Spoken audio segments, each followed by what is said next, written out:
Salam alaikum, Cheikh. Une femme souhaite rendre visite à ses parents, mais son mari le lui interdit. Allah al-Musta'an. Comment doit-elle réagir si elle a visité sa famille sans prévenir son mari? A-t-elle un péché? A-t-il le droit de lui interdire la visite de ses parents? Donc c'est la question de Youssam. Tfaddal, Cheikh, barakallahu fikum. Wa alaykoum salam wa rahmatullahi wa barakatuh. C'est comme j'ai dit tout à l'heure, Allah Ta'ala a dit wa ashiruhunna bil ma'ruf.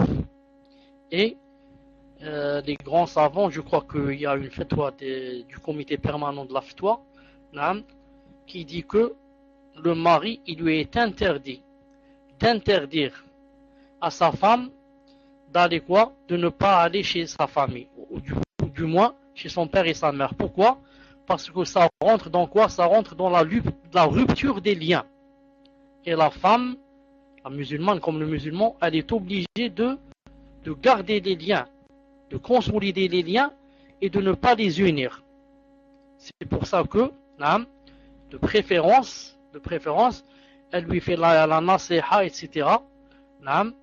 Plutôt que de sortir en cachette, car ça risque de lui faire des waswas, et ensuite il va dire celle-là ne m'obéit pas, ensuite il va dire que celle-là peut-être qu'elle va ailleurs et je ne sais pas quoi, le shaitan va rentrer.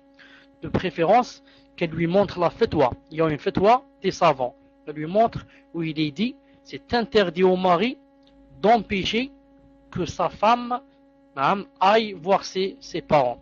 Bien sûr, maintenant, si celle-là exagère, une fois tous les 2 jours ou là une fois là, il peut.